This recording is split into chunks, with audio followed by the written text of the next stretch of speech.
If you want to hide secure folder on Motorola Edge 60 Pro, then first of all we need to open our secure folder, so let me unlock it. Now over here on the top left side we have these three lines, so tap here and go to stealth mode. We have two options. We can hide our secure folder and remove it from the app drawer by choosing this option. Then we can just choose enable stealth mode.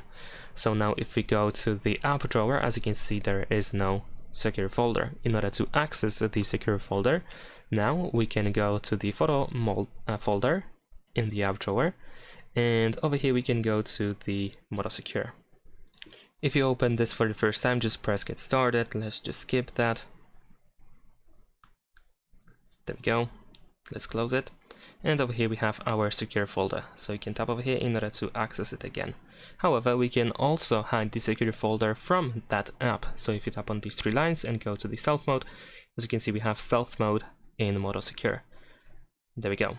So now if I open the same app, Moto Secure, as you can see now it is gone.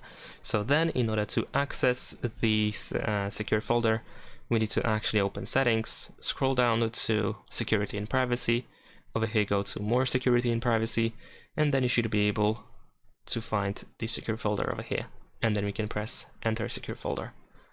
And that's about it. Thanks for watching, leave a like and subscribe.